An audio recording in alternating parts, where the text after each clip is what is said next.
Waalaikumsalam warahmatullahi wabarakatuh. Sebelumnya saya ucapkan terima kasih atas kehadiran Bapak Ibu semuanya dalam acara diseminasi aksi nyata modul 1.4 budaya positif.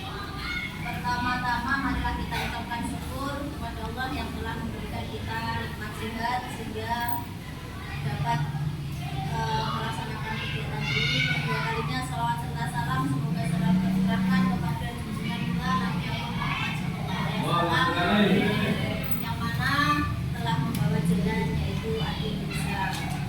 Baik Bapak Ibu semuanya, langsung saja saya akan mempresentasikan mengenai budaya positif. Tujuan pendidikan menurut Ganjar Dewantara adalah menuntun segala kodrat yang ada pada anak agar mereka dapat kebahagiaan yang setinggi-tingginya baik secara individu maupun masyarakat. Selanjutnya mari kita ciptakan lingkungan yang aman dan nyaman berbasis disiplin positif di sekolah yang akan berdampak secara maksimal pada perkembangan dan pembentukan karakter peserta didik. Selanjutnya topik pembelajaran 1 yaitu disiplin positif dan nilai-nilai kebajikan universal. Sebelumnya ini ada beberapa video terkait dengan kedisiplinan. Monggo kita simak bersama isi dari video.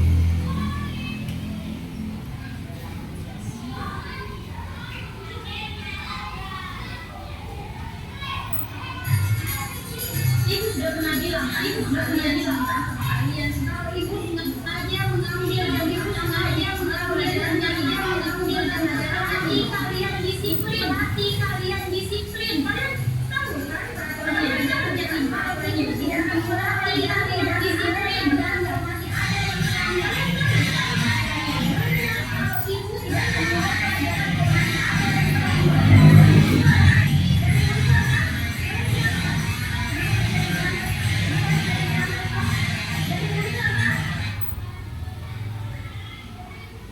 Ini sinyalnya.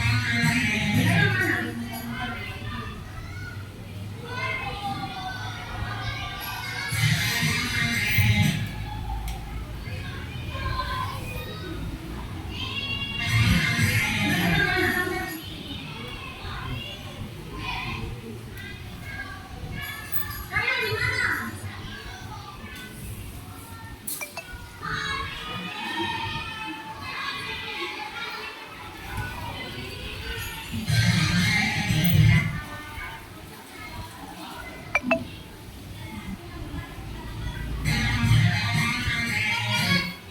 Ibu sudah bilang, ibu tidak ajaran kalau ada yang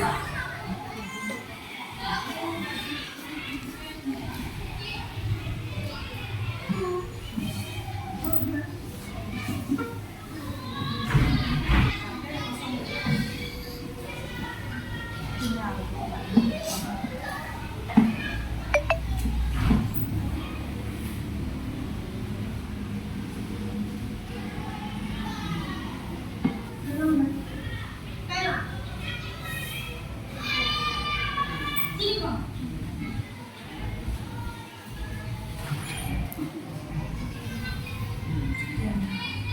Apa ada yang kamu Kayla?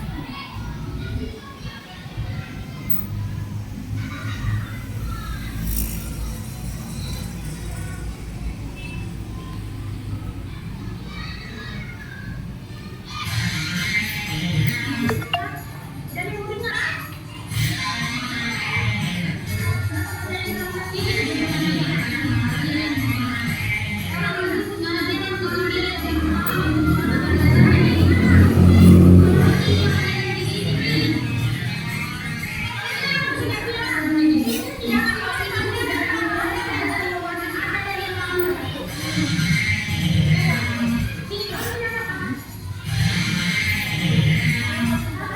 Ya, pembina langsung.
sedikit video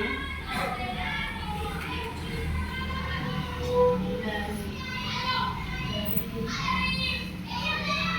tradisikan tersebut sikap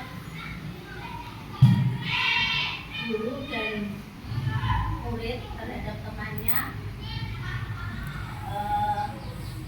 mungkin itu kurang sopan karena masih ada pembulian dan semacamnya. Selanjutnya, apakah makna disiplin? Disiplin itu dari bahasa Latin yaitu disciplina yang artinya belajar. Sedangkan dalam budaya kita, makna kata disiplin telah berubah menjadi sesuatu yang dilakukan seseorang pada orang lain untuk mendapatkan kepatuhan. Kecenderungan umum adalah menghubungkan kata disiplin dengan ketidaknyamanan bukan dengan apa yang kita hargai atau pencapaian suatu tujuan mulia. Jadi selama ini yang kita tangkap adalah disiplin itu seorang murid harus patuh seperti itu. Selanjutnya, mana yang terbaik untuk mendidik dalam hal kedisiplinan? Yang pertama adalah adanya stimulus respon dan teori kontrol. Kalau stimulus respon, yang pertama kita mencoba mengubah orang agar berpandangan sama dengan kita. Kira-kira bisa apa enggak? Tidak, itu tidak mungkin ya. Dan teori kontrolnya, kita berusaha memahami pandangan orang lain tentang dunia. Stimulus yang kedua, perilaku buruk dilihat sebagai suatu kesalahan. Itu pasti. Dan teori kontrolnya, semua perilaku memiliki tujuan.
individu. Nilai-nilai tersebut bersifat universal dan lintas bahasa, suku, bangsa, agama maupun latar belakang. Dan nilai-nilai kebajikan tersebut tertuang dalam profil kerajaan Pancasila, yaitu beriman, bertakwa kepada Tuhan Yang Maha Esa dan berakhlak mulia, mandiri, bernalar kritis, kebinekaan global, bergotong royong dan kreatif. Selanjutnya masuk pada topik pembelajaran 2, teori motivasi, hukuman, penghargaan, dan restitusi. Yang pertama, teori motivasi perilaku manusia. Kalau kita yang pertama adalah untuk menghindari ketidaknyamanan. Ini termasuk motivasi eksternal, yaitu apa yang akan terjadi apabila saya tidak melakukannya. Yang kedua, untuk mendapat imbalan dari orang lain, itu juga motivasi internal, melakukan sesuatu itu karena orang lain. Misalnya, saya akan mengerjakan tugas karena Bu Aris yang nyuruh. Nah, seperti itu contohnya. Yang ketiga, untuk menghargai diri sendiri. Nah, ini termasuk motivasi internal dan inilah sebagai tujuan dari disiplin positif. Murid melakukan hal-hal positif itu bukan karena karena untuk menghindari hukuman ataupun untuk mendapatkan imbalan, tetapi murni berasal dari dirinya sendiri atau disebut dengan motivasi internal. Ini jika seorang murid itu dihukum oleh penghargaan. Yang pertama, penghargaan sebetulnya kalau kita memberikan penghargaan kepada murid, itu hal-hal yang menjadi akibatnya adalah satu, menurunkan kualitas. Jadi mereka mengerjakan itu ya karena ada penghargaannya. Kalau tidak ada penghargaannya, cenderung dia malas. Terus penghargaan itu sebetulnya mematikan kreativitas. Dicontohkan di sini, guru jika bekerja karena gaji akan tidak kreatif. Dan penghargaan mengurangi motivasi intrinsik. Jadi seperti tadi, anak-anak jika kita memberikan hadiah, dia akan motivasinya kurang karena itu motivasi secara eksternal, bukan internal. Ini yang merupakan tindakan guru dan beberapa contoh di sini itu masuk hukuman atau konsekuensi. Yang pertama adalah mencatat 100 kali di dalam buku kalimat saya tidak akan terlambat lagi karena terlambat ke sekolah. Nah, kira-kira ini masuk hukuman atau konsekuensi. Mencatat 100 kali. Yang kedua, lari mengelilingi lapangan basket 2 kali karena terlambat hadir di sekolah. Yang ketiga, murid diminta untuk push up 15 kali karena tidak menggunakan masker ke sekolah. 4. Menggantikan kertas tugas teman yang telah dicoret-coret. Dan membersihkan tumpahan air di meja tulis karena tersenggol pada saat belajar. Selanjutnya kita lihat itu semua masuk yang mana. Nah, yang pertama, mencatat 100 kali dalam kalimat saya tidak akan terlambat itu bukan termasuk konsekuensi, tapi itu merupakan hukuman.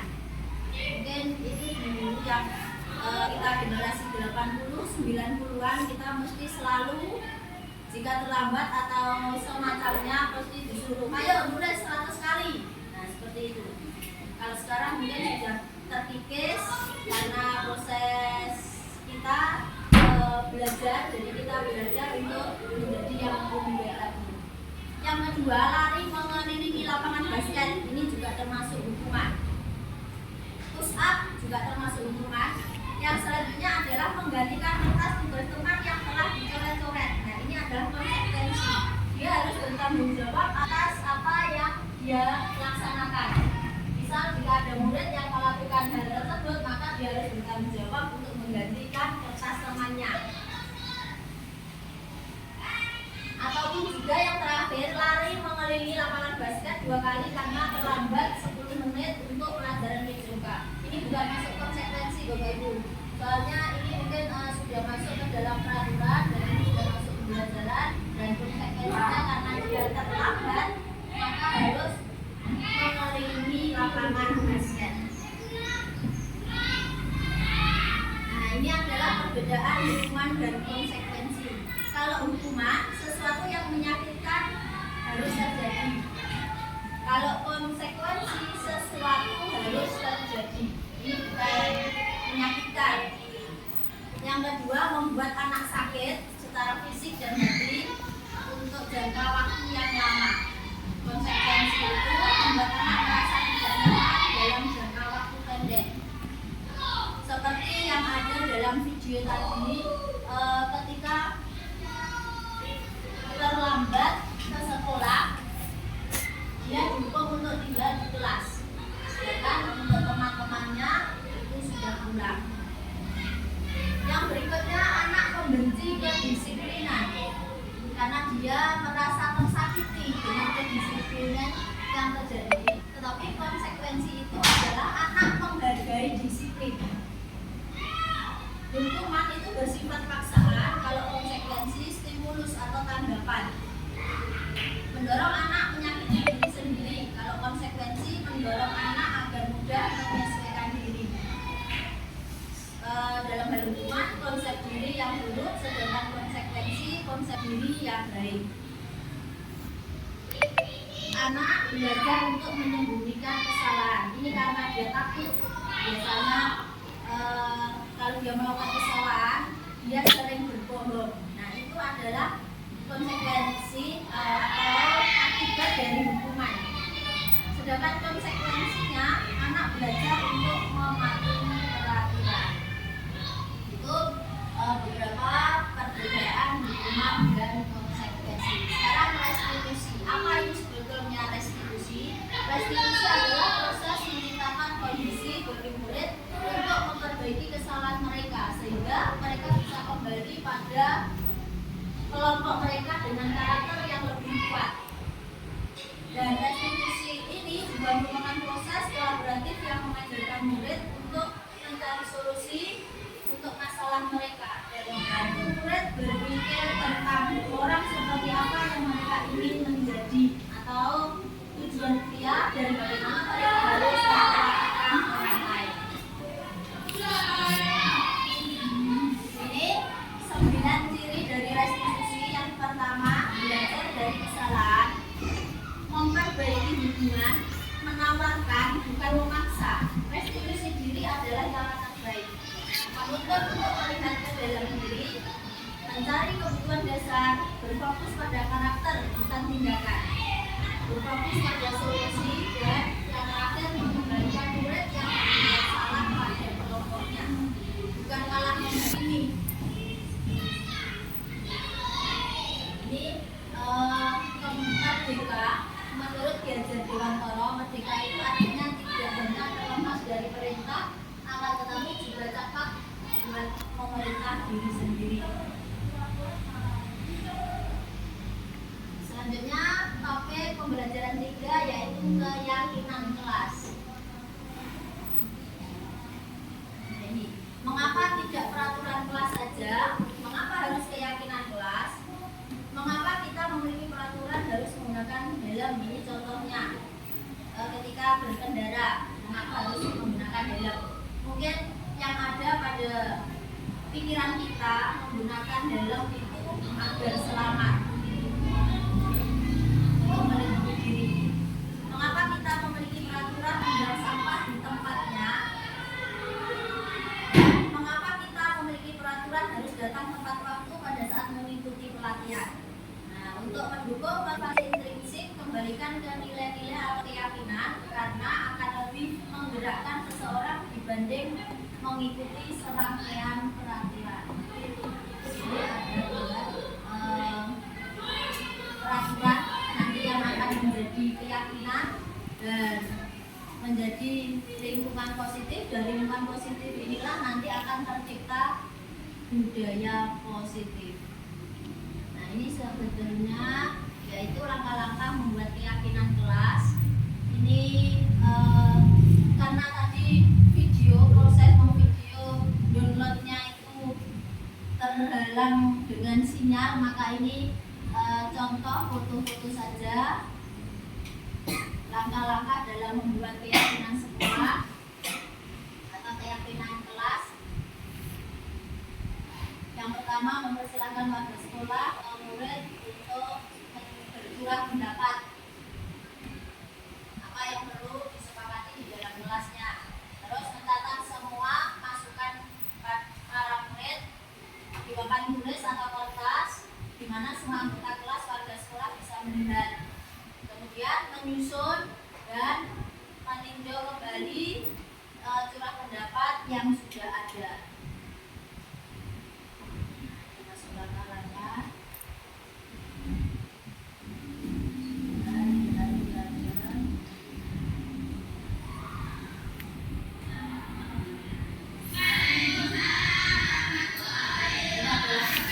Dalam pembuatan keyakinan kelas.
Itu tadi adalah contoh pembuatan keyakinan kelas Bapak Ibu.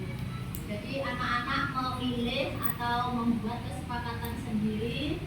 Selanjutnya kita mengarahkan menjadi kalimat yang negatif menjadi kalimat positif. Dan dari kalimat positif tersebut nanti akan muncul nilai-nilai kebajikan yang akan kita terapkan.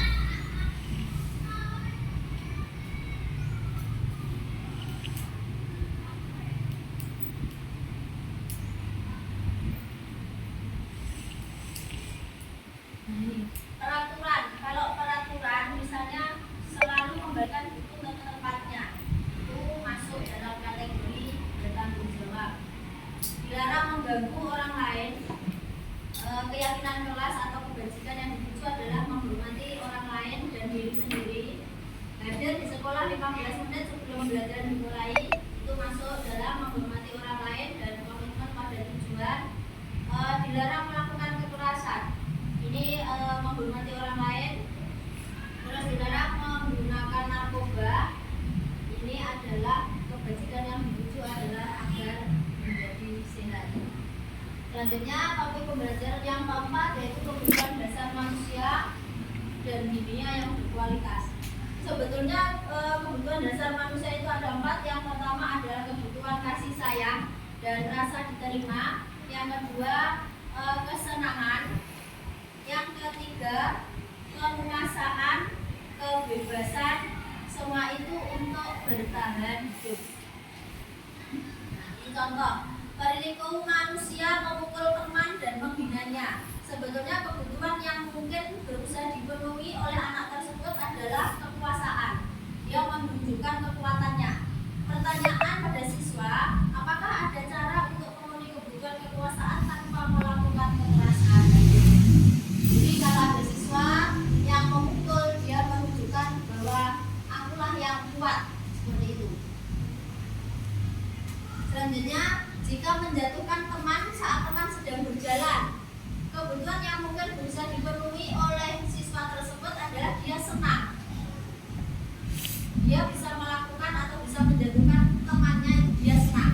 Pertanyaan yang ada pada siswa, apakah ada cara untuk memenuhi kebutuhan senang yang tanpa menyakiti orang lain? Nah, ini perilaku siswa mengganggu di kelas. Ini adalah kebutuhan yang mungkin bisa dipenuhi adalah kebebasan. Dia bebas berbuat sesuka hati.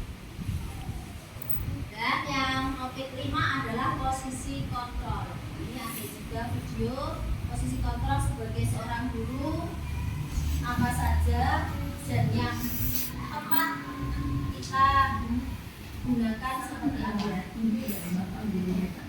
Dalam penerapan disiplin positif restitusi, salah satu yang digunakan adalah 5 posisi kontrol. 5 posisi kontrol dalam restitusi adalah proses perjalanan seorang pendidik agar dapat mengenali dirinya. Pada video kali ini, kita akan membahas tentang 5 posisi kontrol yang dikembangkan oleh Diane Dawson dan contoh penerapannya.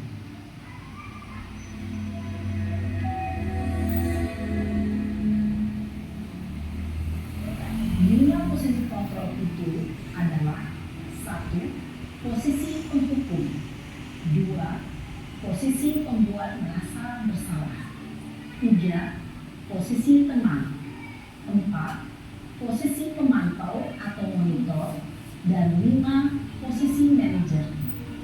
Untuk lebih memahami kelima posisi tersebut, mari kita saksikan kasus Naren yang terlambat hadir 20 menit di sekolah dan melihat bagaimana kelima posisi kontrol dalam menghadapi masalah tersebut.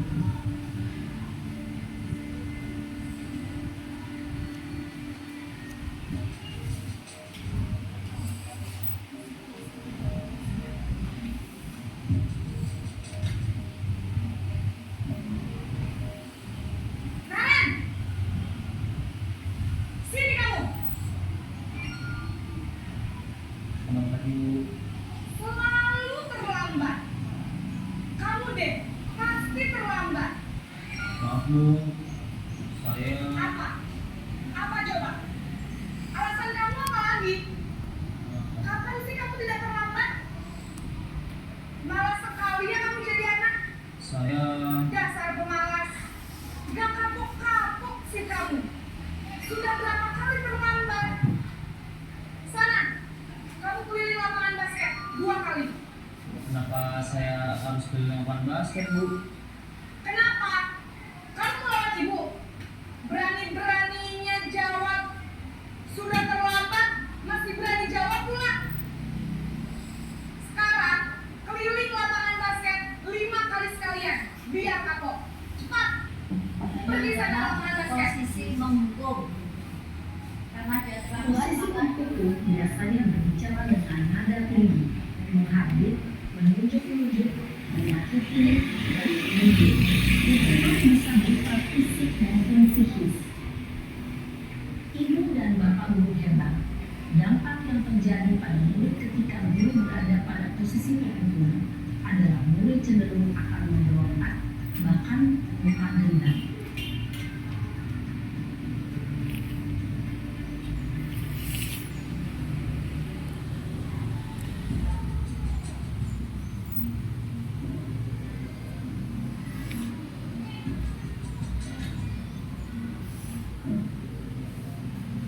Naren!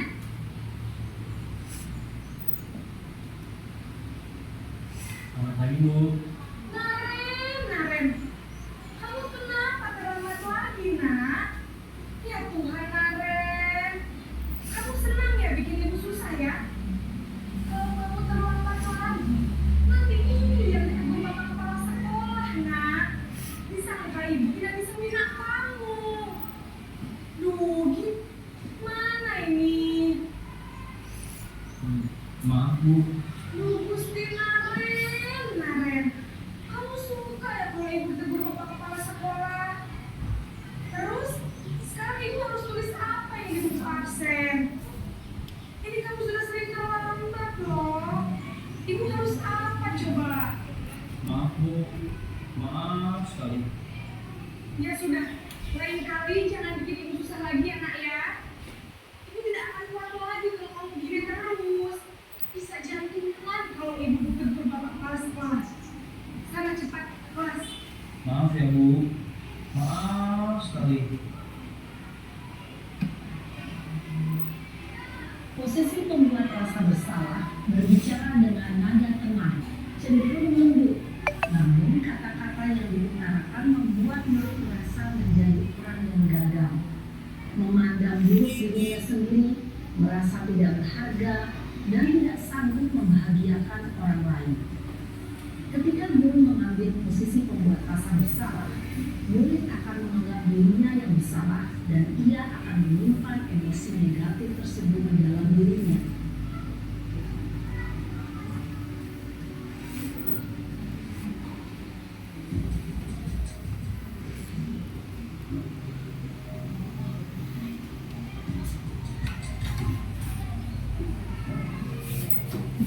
Naren!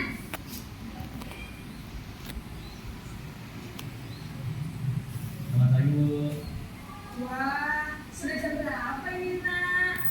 Terlambat lagi ya sayang. Iya, Bu. Habis ibu saya lupa bangunkan saya, Bu. Kamu malah menyalahkan ibu kamu. Kamu bukannya anak yang paling kencang. Kok lambat sih? Iya, Bu. Saya memang terlambat bangun tadi. Jadi biarpun saya lari kencang, tetap gak kencang, Bu. Ya sudah sana. Nanti lain kali larinya lebih kencang lagi ya. Biar gak terlambat lagi. Bikin seneng ibu. Demi ibu. Bisa kan? Bisa lah, Bu. Ya sudah sana masuk kelas. Ibu beresin urusan absen kamu. Kamu ini ada-ada saja.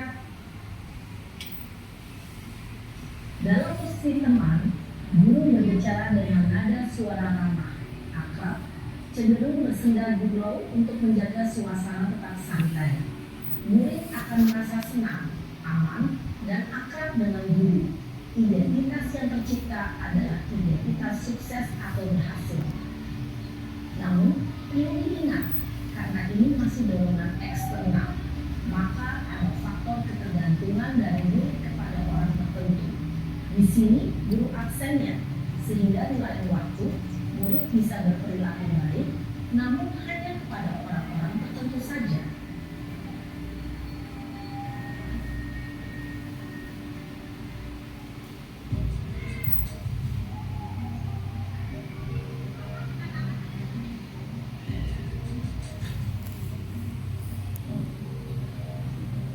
Naren,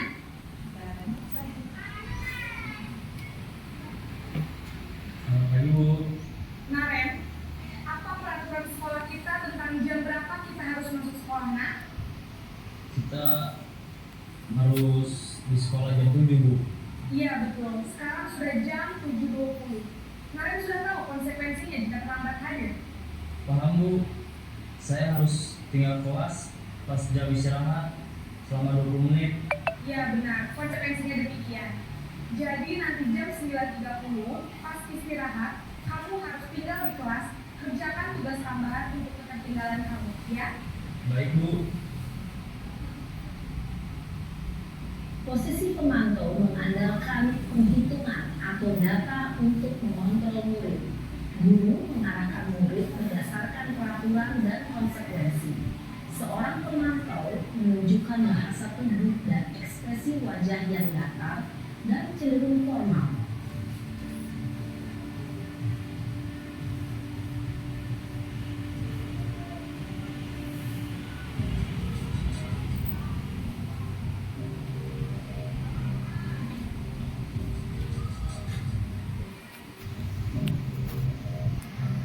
Naren!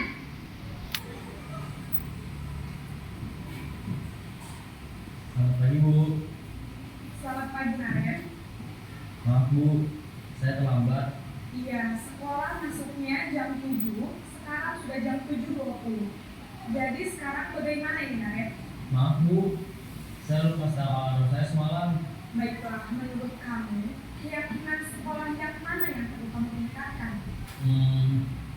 Menghargai diri sendiri dan orang lain mungkin ya Bu. Setuju. Jadi, apakah Naren meyakini prinsip saling menghormati tersebut? Iya Bu, saya meyakininya. Apakah Naren bersedia memperbaiki masalah keterlambatan ini? Bersedia Bu. Bagaimana kamu akan perbaiki masalah keterlambatan ini? Saya akan coba untuk tidak lupa menyetel alarm saya Bu.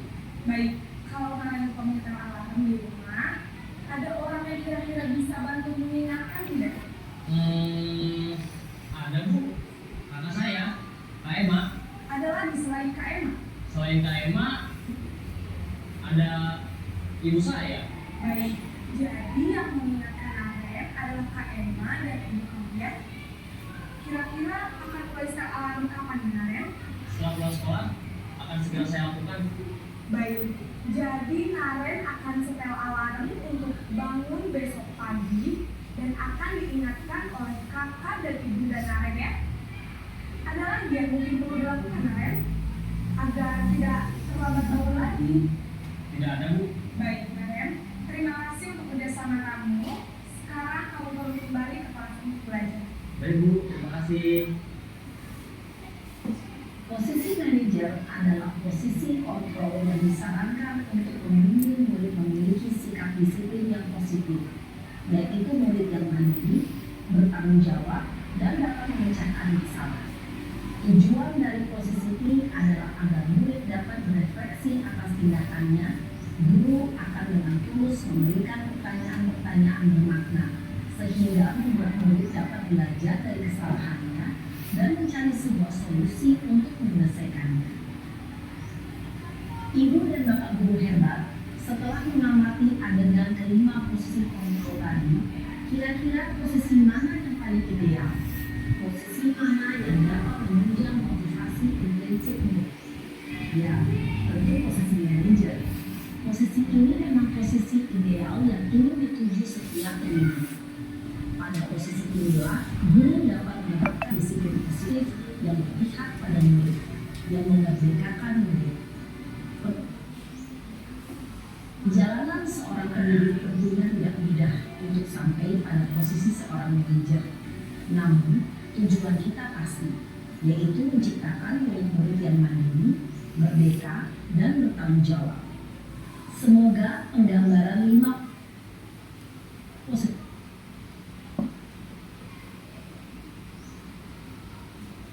Tadi adalah video 5 posisi kontrol yang dicontohkan, dan dari kelima posisi kontrol tersebut yang ideal adalah sebagai manajer.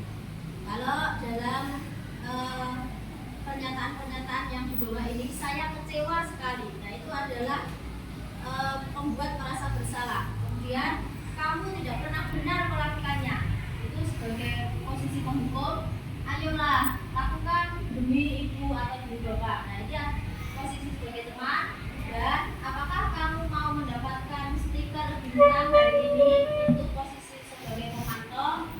Bagaimana kamu bisa menyelesaikan masalah ini? Itu adalah posisi sebagai manajer.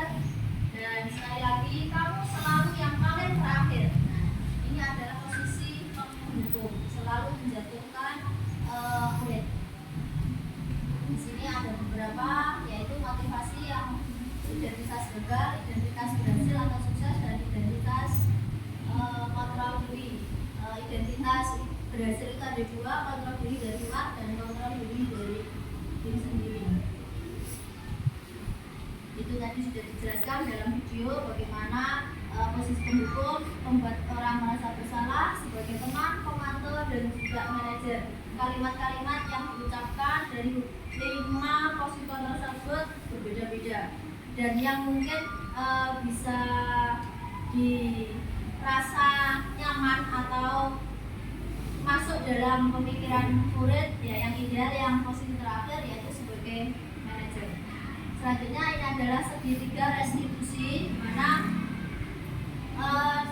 dalam penyelesaian secara posisi secara manajer, yang pertama adalah validasi tindakan yang salah. Yang pertama adalah menstabilkan identitas. Setelah menstabilkan identitas adalah validasi tindakan yang salah dan menanyakan keyakinan.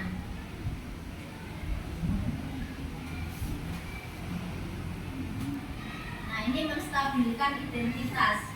Jika guru berkata berbuat salah itu hal yang manusiawi, tidak ada manusia yang sempurna. Bapak Ibu juga buat salah, kita pasti bisa menyelesaikan permasalahan ini. Bapak Ibu tidak tertarik untuk mencari tahu siapa yang benar, siapa yang salah, tetapi lebih tertarik untuk menyelesaikan masalah. Yang validasi kebutuhan, yaitu contohnya guru berkata kamu bisa saja kan melakukan hal yang lebih buruk, tapi kamu tidak melakukannya. Kamu pasti punya alasan mengapa melakukan hal tersebut. Kalau bisa, apa yang penting bagi kamu? Dan apakah kamu bisa melakukan dengan lebih baik besok lagi? Itu kalimat-kalimat dalam validasi kebutuhan.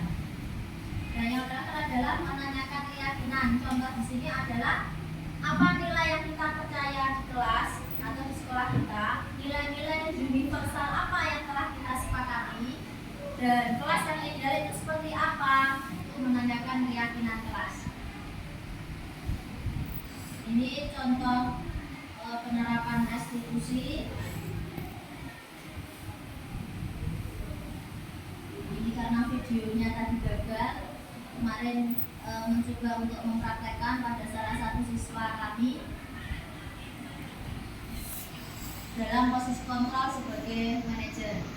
Yang selanjutnya adalah yang terakhir dari beberapa video ataupun materi yang sudah kita saksikan bersama-sama. Yang pertama, pemahaman apa yang Anda peroleh setelah mengikuti elaborasi pemahaman ini. Yang kedua, apakah komitmen perubahan yang akan Anda lakukan? Dan ketiga, apakah rencana nyata yang akan Anda buat sebagai tindak lanjut dari pemahaman konstruksi budaya positif. Jadi dalam diseminasi budaya positif ini diharapkan kita semua belajar, karena belajar itu butuh proses, jadi tidak langsung secara instan, tapi kita mencoba untuk menerapkan budaya positif agar proses belajar mengajar ini sesuai dengan apa yang dicita-citakan oleh Bapak pendidikan kita, yaitu Belajar Dewantoro. Video tadi mungkin Bapak Ibu ada yang ditanyakan atau menanggapi, monggo silakan. Terima kasih. Silakan, Pak Kris.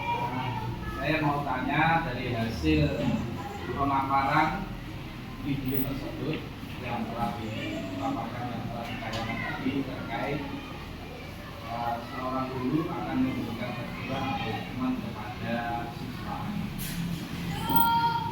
Yang pertama yang kami tanyakan itu bagaimana atau siapakah yang salah atau yang lalai dalam memberikan hukuman kepada anak tersebut, karena anak tersebut tanpa ditanya keterlambatannya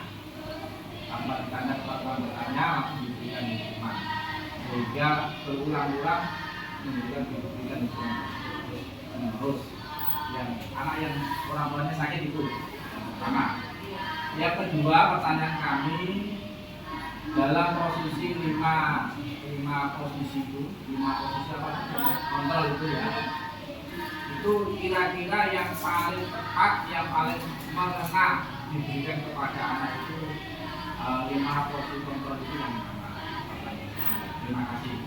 Oke, langsung saja saya tanggapi Bapak Ibu.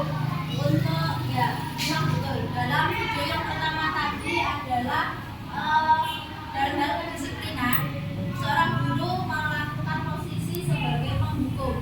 Jadi anak melakukan kesalahan, yaitu terlambat datang, maka mau Pak di dalam videonya itu tidak serta-merta ditanya dulu mengapa terlambat, ada hal apa, atau sekali dalam posisi kontrol sebagai manajer biasanya masuk dalam yang pertama adalah menstabilkan identitas, tetapi dalam video tadi anak langsung dicerca oleh hukuman-hukuman itu yang mana nanti mengakibatkan anak tersebut satu ada rasa dendam, dia benci karena dia moro-moro dihukum tanpa tahu masalah yang telah dihadapi, dan itu adalah contoh yang kurang tepat Bapak Ibu.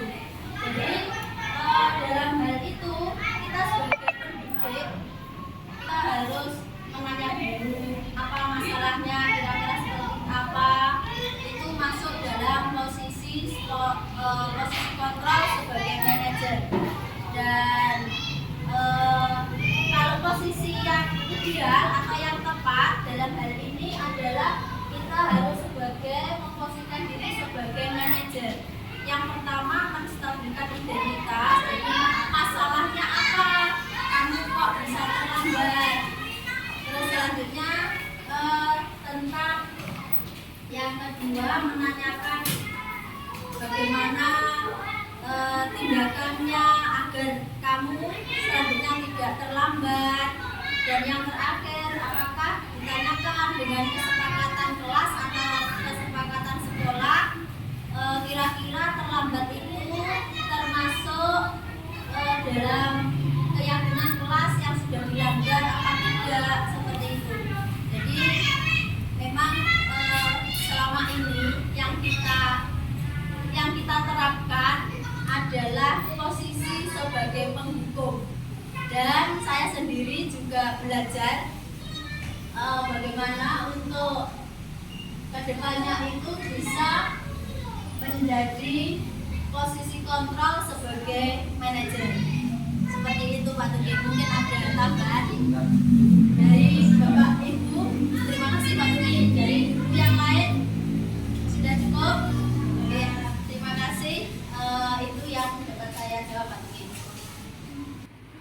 Dari paparan presentasi kali ini diharapkan kita semua berkomitmen dan juga menjadi posisi kontrol mana yang ideal, dan diharapkan tadi yang ideal adalah sebagai posisi manajer. Nah, ini cukup demikian apa yang bisa saya sampaikan kepada Bapak Ibu semuanya, dan saya berharap kita semua belajar dan terus belajar demi pendidikan yang lebih baik. Dan saya akhiri, bila taufik wal hidayah. Wassalamualaikum warahmatullahi wabarakatuh. Waalaikumsalam warahmatullahi wabarakatuh.